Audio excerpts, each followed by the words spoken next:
ചൈനയ്ക്കും റഷ്യയ്ക്കും പിന്നാലെ ഉത്തര കൊറിയയും ഇസ്രായേൽ ആക്രമണത്തിൽ ഇറാന് പിന്തുണ പ്രഖ്യാപിച്ച് രംഗത്തെത്തിയിരിക്കുകയാണ്. ഇസ്രായേലിനെ പശ്ചിമേഷ്യയിലെ ക്യാൻസർ എന്ന് വിശേഷിപ്പിച്ചായിരുന്നു കൊറിയൻ ഭരണകൂടത്തിന്റെ വിമർശനം.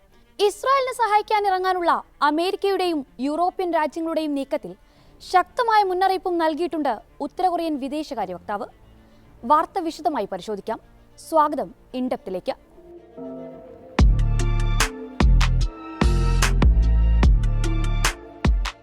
ഉത്തര കൊറിയയുടെ ഔദ്യോഗിക മാധ്യമമായ KCNA വിദേശകാര്യ മന്ത്രാലയം വക്താവിന്റെ പ്രസ്താവന പ്രസിദ്ധീകരിച്ചത്.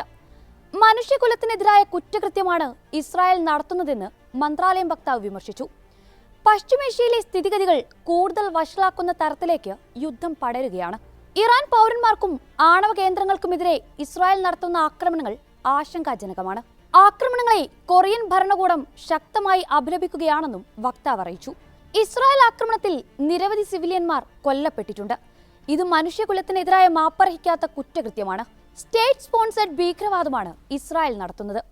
അത് മേഖലയെ ഒന്നാകെ വലിയൊരു യുദ്ധത്തിലേക്ക് തള്ളിയിടുമെന്നും വിദേശകാര്യ മന്ത്രാലയം വക്താവ് ചൂണ്ടിക്കാട്ടി. അമേരിക്കയ്ക്കും ജർമ്മനി, ഫ്രാൻസ് ഉൾപ്പെടെ ഇസ്രായേലിന് പിന്തുണ പ്രഖ്യാപിച്ച യൂറോപ്യൻ രാജ്യങ്ങൾക്കും ഉത്തര കൊറിയ ശക്തമായി മുന്നറിയിപ്പ് നൽകി.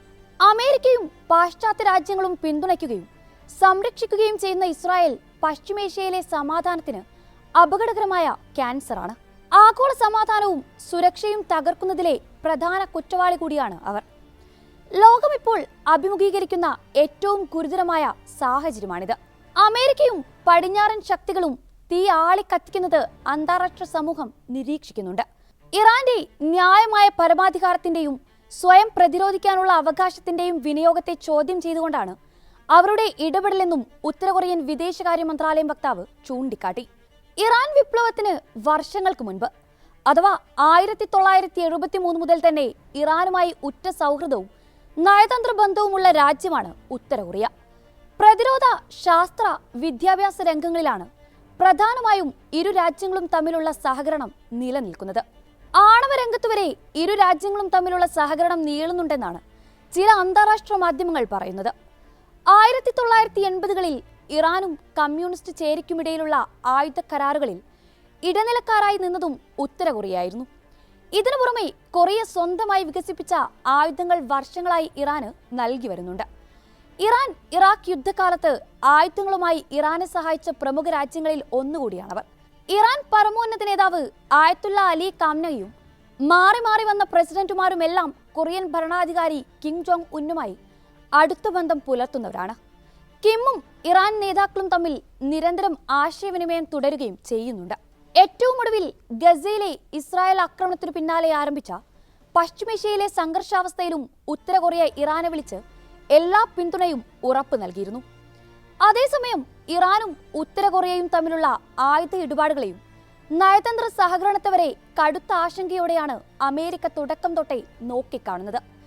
ഇരു രാജ്യങ്ങളെയും സാത്താന്റെ അച്ചുതണ്ടെന്നായിരുന്നു 2002 അമേരിക്കൻ പ്രസിഡന്റായിരുന്ന ജോർജ് W. ബുഷ് വിശേഷിപ്പിച്ചിരുന്നത്. ഇരു രാജ്യങ്ങളെയും സ്റ്റേറ്റ് സ്പോൺസർഡ് ഭീകരവാദ പട്ടികയിലും അമേരിക്ക ഉൾപ്പെടുത്തിയിട്ടുണ്ട്.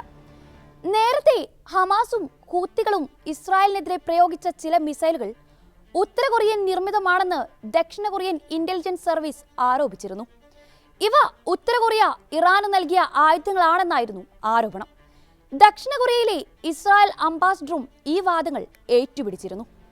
യുക്രൈനെതിരായ യുദ്ധത്തിൽ പലതവണയായി ഉത്തര കൊറിയ ആയുധങ്ങളുമായി റഷ്യയെ സഹായിച്ചിട്ടുണ്ട്. ഇറാനും റഷ്യയ്ക്ക് മിസൈലുകൾ നൽകിയിരുന്നു. ഇറാഖ് യുദ്ധത്തിന് സമാനമായി ഒരിക്കൽ കൂടി ഇറാനെ സഹായിക്കാൻ ഉത്തര കൊറിയ എത്തുമോ എന്നാകും അന്താരാഷ്ട്ര സമൂഹം ഉറ്റുനോക്കുന്നത്.